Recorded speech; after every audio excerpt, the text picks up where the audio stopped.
Hello and welcome to another episode of The Clear Interview, an interactive personality profile program designed to engage personalities from all walks of life, where they get to open up on who they are and what they're doing to impact the world. My name is Adiola Adisonya. We'll go on a quick break right now, and when we come back, you'll be meeting my guests and we get talking.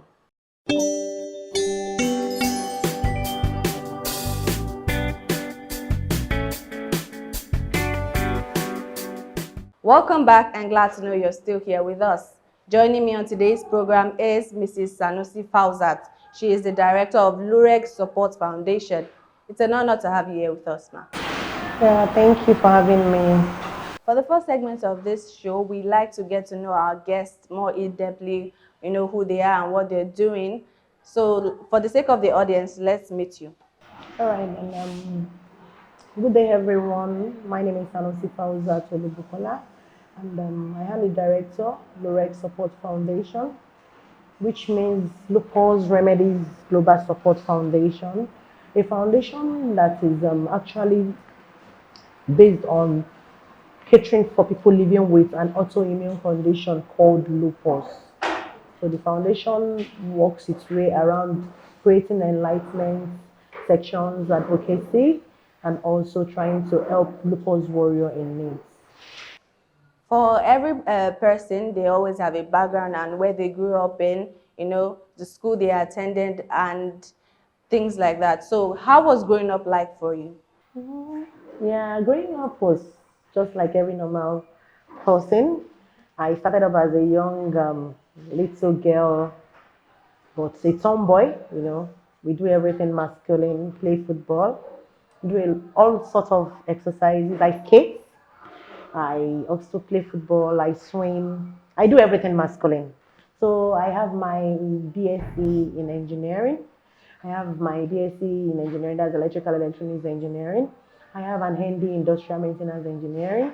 Then I also have a certificate in community health extension worker. So I have my another certificate in the masculine job as well. That's also an electrical electronics, but now educational part of it, the technical teacher training, electrical electronics option as well. So that landed me into the educational world. So I have my MSc as well in educational technology. So it's been wonderful going like every normal person. Though I never knew I had that autoimmune condition called lupus until about some years later, I got to know I and some years ago, let me put it that way, I got to know I have. So it has been like growing up like a normal, although with the symptoms of lupus in and out of different faces coming, it was shady. It wasn't something we could actually say. I know what I was happening. So I was a warrior fighting my battle in a silent way until maybe some time later, lupus came like, this is me, and I got to know it was lupus. So my background was just like any other normal young female child living a normal life. Okay, the next question. Growing up, did you have any funny nicknames, seeing that you get to move from places to the other, meet new people and new friends? Did you get to have any nicknames that people get to call you? Yeah. Actually, growing up with people, normally my name is Buki. Buki is just a name for always funny, like it's Bukola. But people will always say Buki, Buki, Buki, Buki, Buki. So Buki itself do sound like a nickname to people. So it's a short form of Bukola. So it came just like Buki, Buki, Buki. But during my university days, my husband had a nickname. They call him Bora. So most of our friends in the university days also started calling me Boraya, meaning the female of Bora. So that's just the main nickname I had. Okay, with the basic knowledge that you have of lupus and having gone through it yourself, what is lupus? Lupus is derived from the word, it's a Latin word that means wolf. Wolf. So you know how the wolf looks so scary. So research made us know that it was derived from that word, and it means wolf. In Yoruba, we tried in the journey to find a Yoruba name, and we got to know Yoruba now gave it koríko ìkòkò, still driving at years. So what is lupus? Lupus is an autoimmune condition, a condition whereby the body fights itself. The story is we have our immune system protecting us from diseases and infections. So for a lupus warrior, somebody that has that gene of lupus, the immune system overprotects. It doesn't want any external thing to tamper with the body. In the process of doing that, it doesn't stop working. So if the immune system sees an invader, it fights it such that after fighting it, it doesn't stop fighting. So that is lupus. It's an autoimmune condition that is difficult to diagnose. It presents in everything. It will present like cancer, it will present like diabetes, it will present like every other disease. So doctors get lost trying to diagnose a lupus warrior. So it's a masquerader, we call it, and just like having a nation being attacked by the army of that nation. As Nigerians, we sitting in a place and our own army attacking us. It's just like destroying the nation.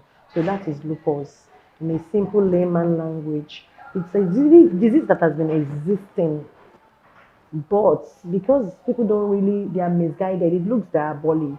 It looks like I ain't shaming, the way Yoruba will say it.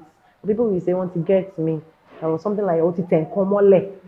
Because lupus has a lot of, it's present in everything. We have lupus of the kidney, of the skin. So when it comes to the skin, it's called a discoid lupus. And then the presentation is always like, the rashes will look like, this is not cancer. So in the process, the patient might be treated for cancer, whereas it is not cancer. And lupus is a disease that it has its own medication that needs to be a reversal process to call back many of the things that are affected. Without it, whatever you manage it in other ways, it ends up adding more to the problem of the sufferer. So it is like I'm getting it treated, but it's like somebody is attacking me somewhere. That's why it presents. So many people would rather go to herbalists, we go to churches, we go to mosque for deliverance on lupus, whereas leaving the medical aspects of it. Okay, so can you tell us specifically how, let's take us back memory lane. Can you tell us how you discovered that you had lupus? How was it like for you? What was the journey like for you till this moment? Tell us. Yeah, personally, my lupus journey, I actually noticed in 2008 precisely when I had my first child, and then I noticed some body changes. I noticed some lumps, then I noticed some loss of hair. And when I noticed the loss of hair was actually the thing that got me to ask most questions. So I asked my mom, then I lost some hair.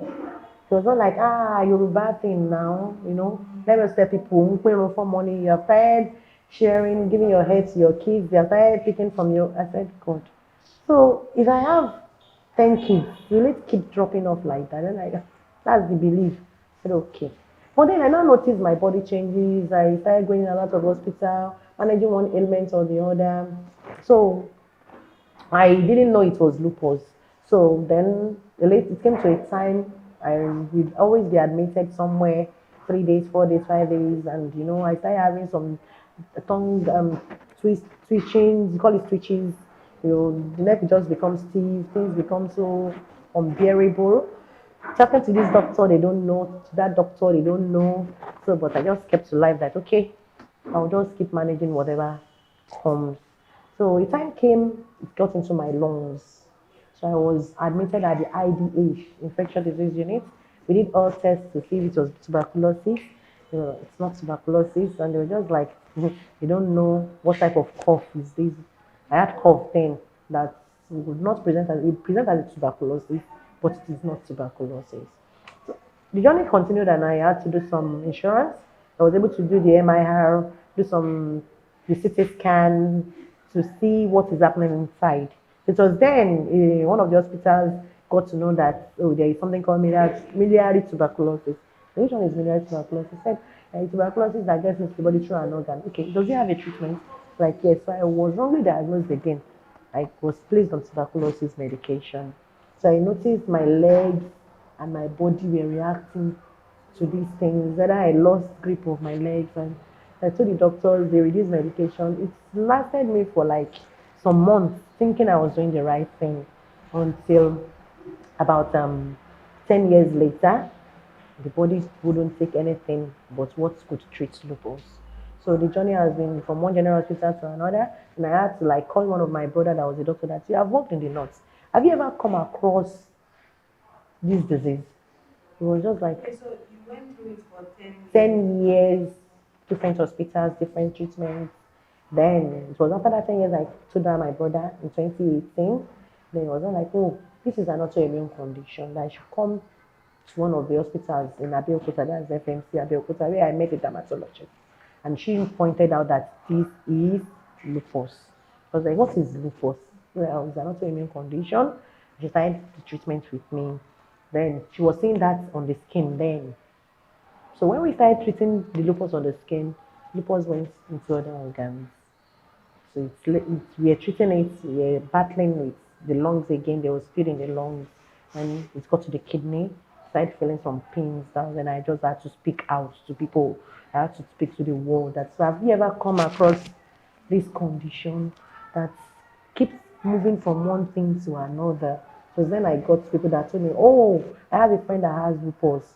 She is managing it, and then we had to reach out to people having it. Then also my husband also took some steps to look for doctors that manage lupus. So we got to know the specialist for lupus is the rheumatologist. So that day we met a rheumatologist, and it was actually terrible. I don't sleep anymore because it has this rash we call the mala rash. And the mala rash is such that it does four things at a time, just like a wheat loaf. It weeps, it pains, sometimes it has pause, and so it's hot, warm to touch, and a lot of things. So there was no body part to lay down because I had it over my back, on my upper extremities, my arms. So for you to sleep on the side, I can't. Sleep on it, I can't. Even sleep on the back, I can't. So we were able to talk to that rheumatologist, and he was able to tell me if I start my medication, I'll have a reversal time of 3 to 6 months. And I started it. Very expensive too. But then when I started it, the reversal time was real. I had my reversal time. I became better. The sore started healing. The malaria started bearing off. I started sleeping again. So that took me to resilience. I don't even want anybody to go through this because it is terrible.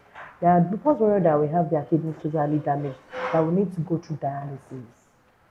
So thank God I escaped that, but I have a lot of lupus warriors who are on dialysis now just to save the kidney, because once lupus gets into the kidney, it's always terrible to manage because the medication that you want to take has to be digested, and the last stage of digestion is the kidney. So if they are not digested, the body cannot absorb them. That's how I have been working through lupus. I'm still on medication because it doesn't have a cure yet. But then monthly medication, periodic review, periodic check on organs to see which and which is all right, to see which medication to add and which to remove. We live a normal life like. What an interesting journey. So, looking back after all of this, is there anything that you are grateful for? I'm grateful for everything. I'll start by being grateful to God because lupus actually made me understand who He is.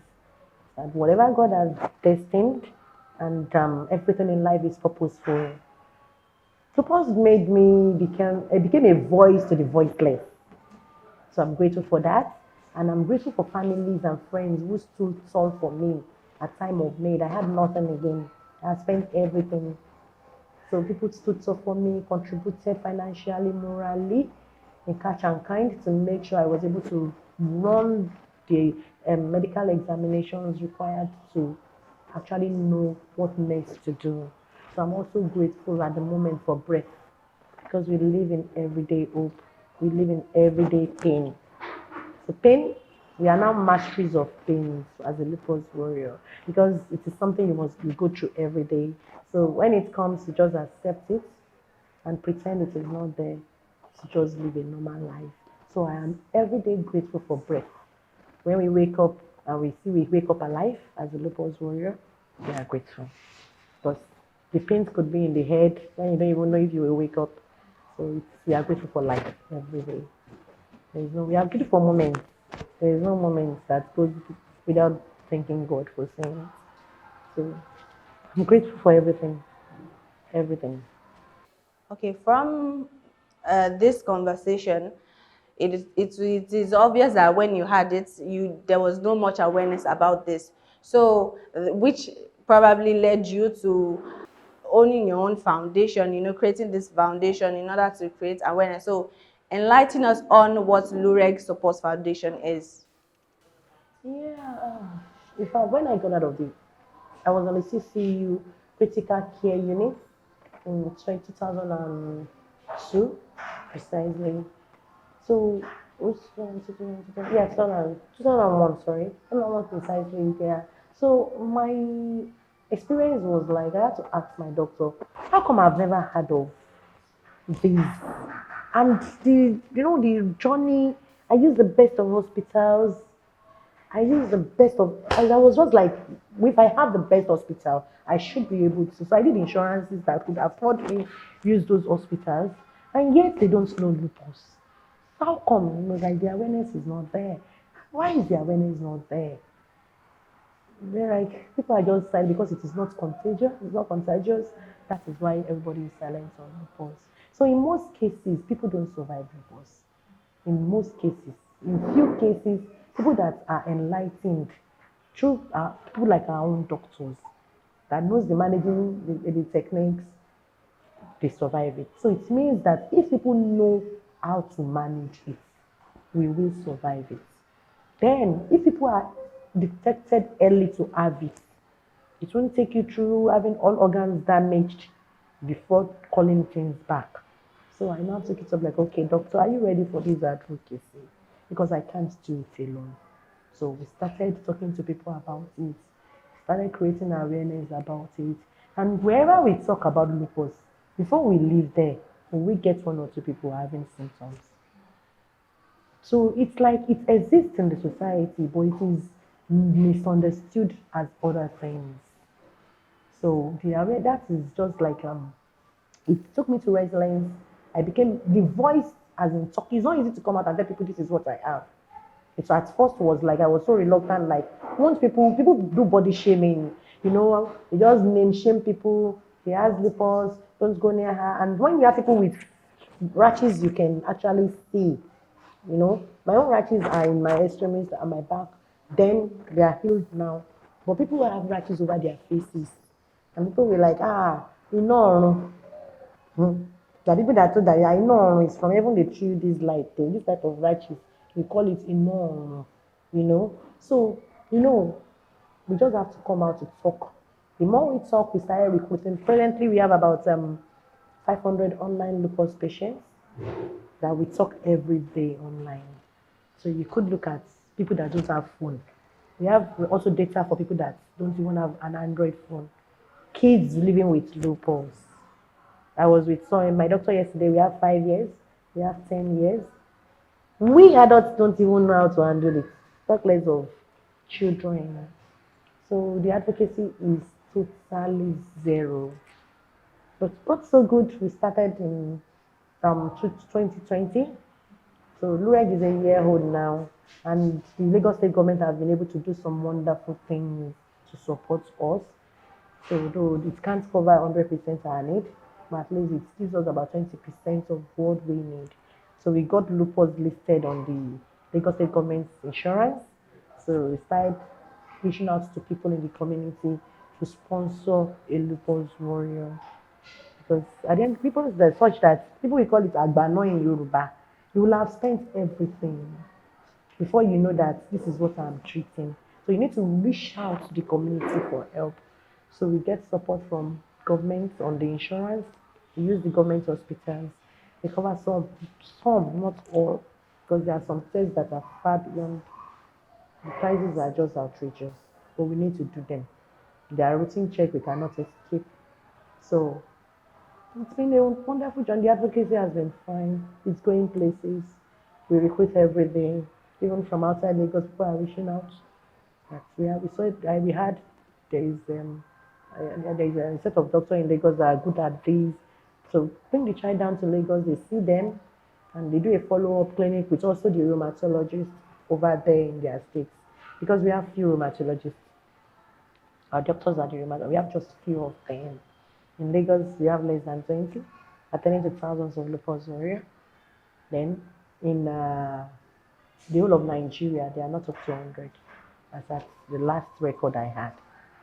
So the advocacy is all we need. The more we talk about it, research will go on. People will get to know more about it. People that are symptomatic will get treated earlier before basic organs are damaged. Then a lot of lupus warriors are out of job because they can't work. Imagine you working today, taking excuses for 3 days tomorrow, having pains at work today, so no employer of labor will want to take that. Then there are kids that are out of school. Because of lupus, they can't try to work like many other kids. Because of lupus, they can't go to school every day.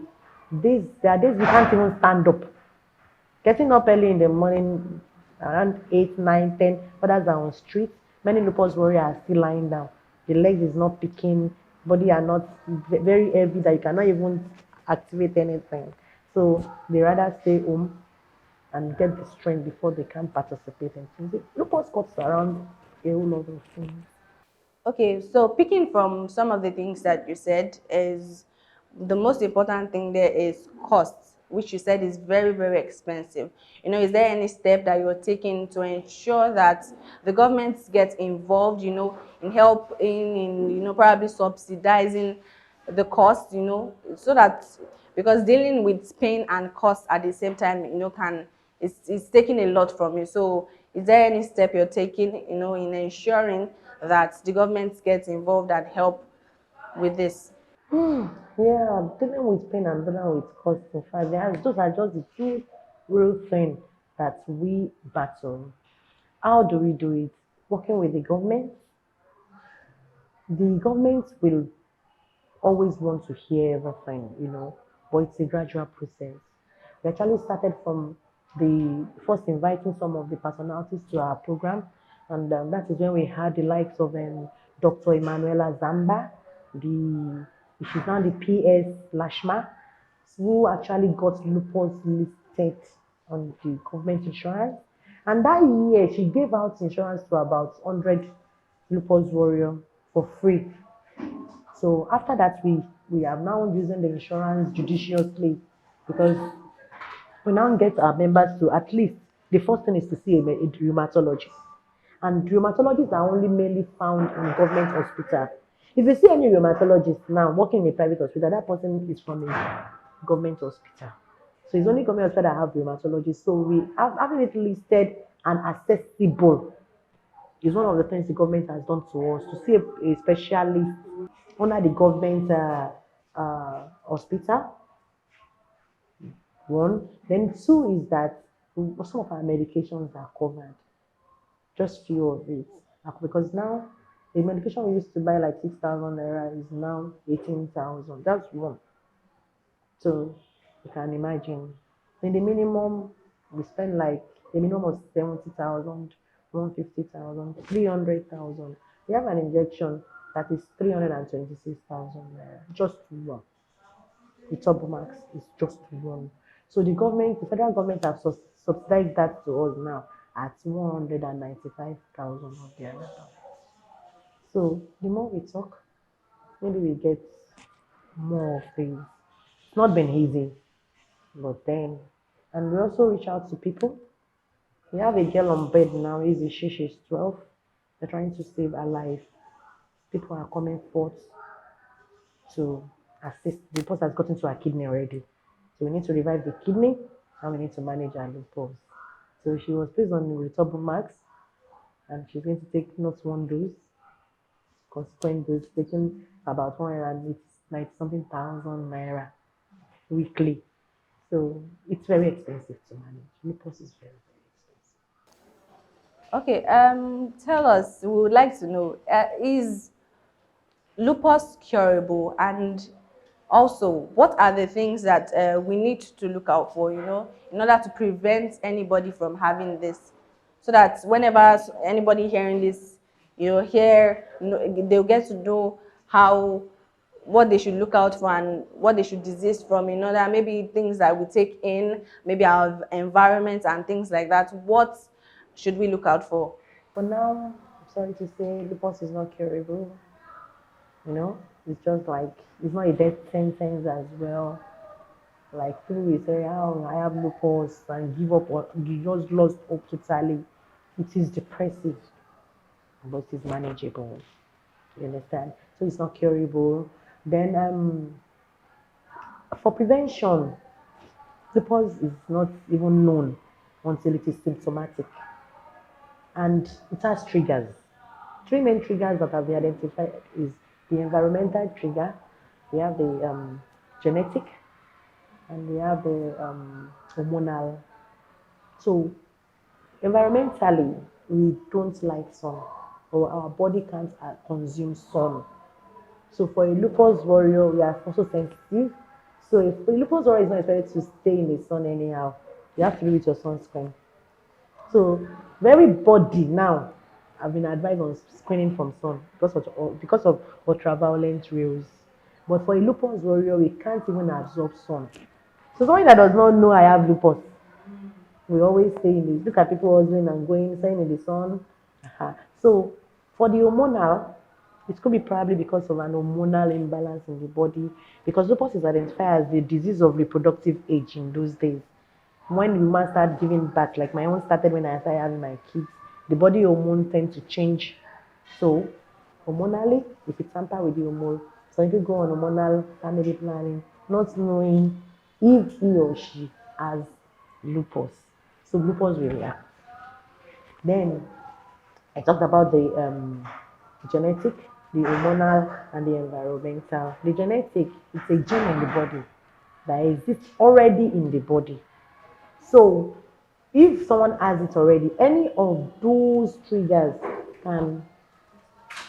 So, but how do we manage things generally? Lifestyle modification. We all don't really need sugar. We don't need some condiments that we eat, Maggies and some other things. Lupus wants everything organic. So as a lupus warrior, or let me say even if you are not a lupus warrior, organic feeding is very, very essential. So we feed organically, we do a lot of things organically. That is how we manage it from our own end here. So, but preventing, you can't even prevent when you don't even know if you have the gene. So the only thing we advise people is that please lifestyle modification, a lot of exercise.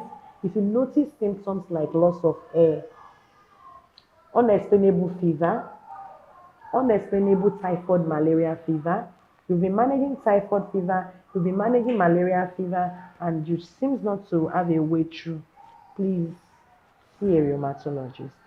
Always ask a doctor for further queries. Lupus present like tuberculosis at times. Like I was being put in the infectious disease unit thinking it was tuberculosis. So always query further. You have done tuberculosis test, it is negative. Please tell your doctor to please let you see a rheumatologist. So you can't have another, it's your test being done to check if you have tuberculosis or it is another thing that could be lupus. So these are just some. Then rashes, it has its own rashes that represent like cancerous growths of. Just have it checked by the dermatologist. It has its own characteristics, so they will be able to point. It is called a malar rash or the butterfly rash. So some will have it on their face. It will come in the shape of a butterfly. So, you know, with these pointers, you can only act fast by meeting with a rheumatologist because lupus will never stop. It will keep destroying until it gets to the most delicate organs. So prevention, but you can look out for symptoms. Because it's a gene, so you can't prevent something that is in there. You can't only stop the triggers. It's always silence. Something will trigger it to be active. Okay, so my last question for you is, we can't talk about, hearing all that you've said, we can't talk about lupus and not talk about your mental health. So what was your state of mind, seeing that you are a mother and also a wife? So how were you able to navigate through the situation, How was it like for you mentally, and what kind of support did you get, emotional support to help you move through? Yeah, lupus and mental health is a very delicate one, because it has to do with a lot of emotional intelligence. And having people that have emotional intelligence around you. Lupus breaks walls of many things. It makes us love more, hate less, but then we don't have time for any non-important things. For me, talking personally now, we don't have anything important to do. I don't care anymore when I got to a point. I don't really care anymore because I'm in pain mastery.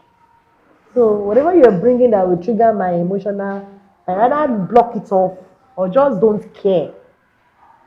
I became so, I don't care.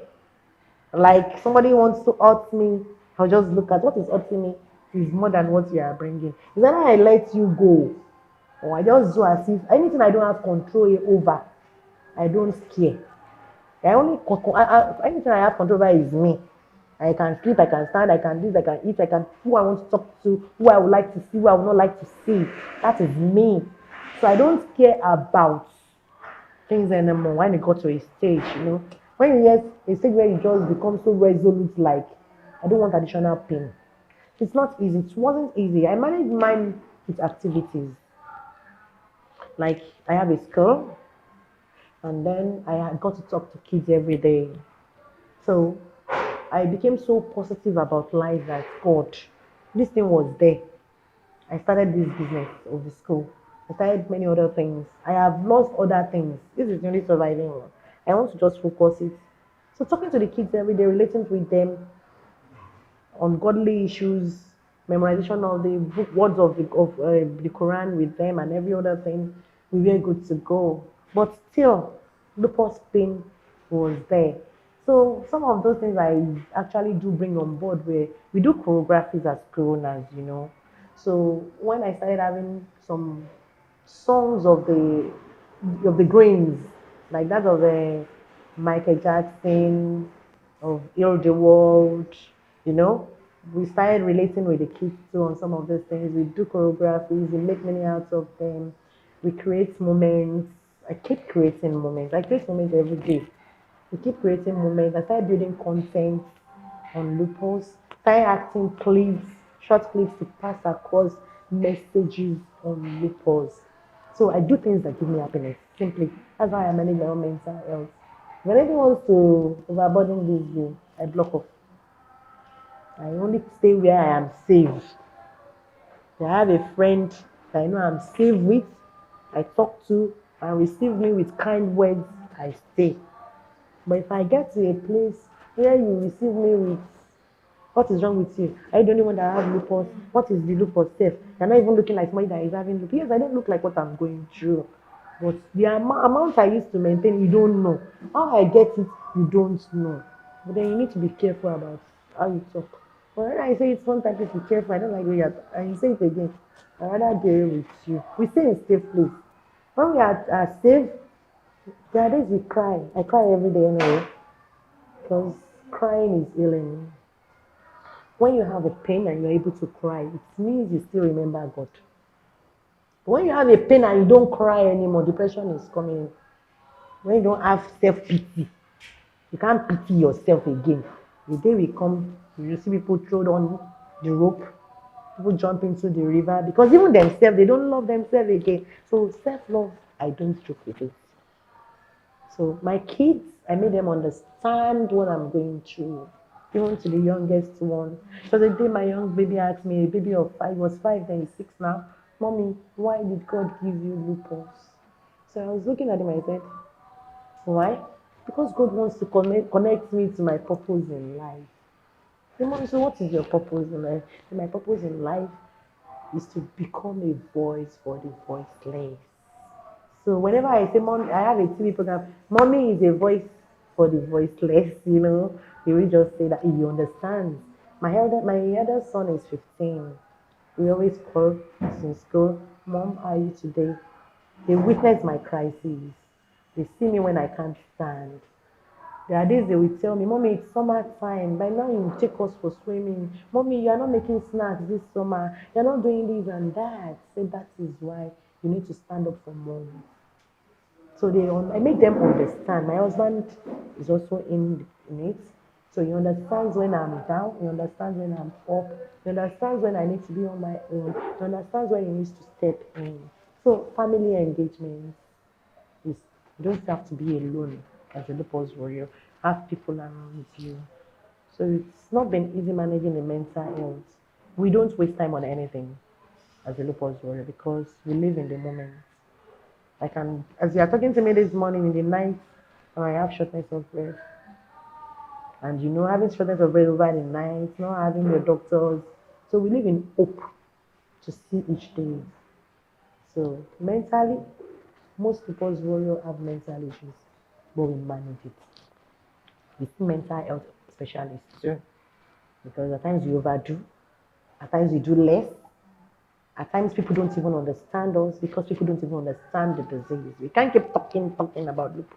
I tell you, when we are within ourselves, we don't understand. Because seeing me in the morning, if you hear that Miss Sanusi is, I saw her this morning, she was agile, and she is now in the hospital. But that is how we run our day. That is how we run our day. So we give glory to God. Mentally, people see us do things in a rush. If I have the opportunity to go out a day, I put everything I want to do together because tomorrow is not a promise. I don't know what will happen tomorrow. I might not be able to get up. My husband will his people will Miss Anisi, you stress yourself. You know that did this program this morning? He says, thank God I can get up. If you still need to doing it, it's just that one day. I'll be in for 3 days. For this week, this is the second time I'm going out in 7 days. Counts from last to this today, 7 days to today is just the second time. And the essential ones were my clinic days. I have to be at the clinic and maybe stepping out to the school is resuming. So it's been terrible. You can see the flares are there. But then we give glory to God. Whatever, the mental health aspect is just very, very key. We have had people that have committed suicide mission 4 times, 5, even the kids. So it's a lone world. But hope, love, unconditional love from people around you, they keep it going. Then I tell to the lupus warriors, don't disconnect. Don't disconnect from the world. I have lupus, I stay alone. It doesn't help. Live normal life. Do what you do normally. The pain will come, whether you do it or not. So don't be a loser at both ends. So to people that stand up for us, please learn to be a voice for lupus. It don't mean you have it. Tell a friend you have heard of a disease called lupus. You might be helping someone. Because there's a friend that has been keeping to herself. I don't know how to talk. If I tell her, they will say I have cancer. And I met someone at the clinic she has been keeping it till it covers the whole body. So that's it about the mental health. Pick up if you need help. You might be speaking to the very right person that has what you need. Keep quiet. Nobody knows what is happening. And you might be dying inside. And it might be too late. It has been great talking to you, and we hope and pray that God grants you the strength and will to move by each day. Thank you very much for joining us on today's show. Thank you so much for having us. We appreciate creating a platform to be a voice. And that's a wrap on today's show. Thank you for joining us, and do stay tuned for more. My name remains Adiola Adesoya. Till I come your way again.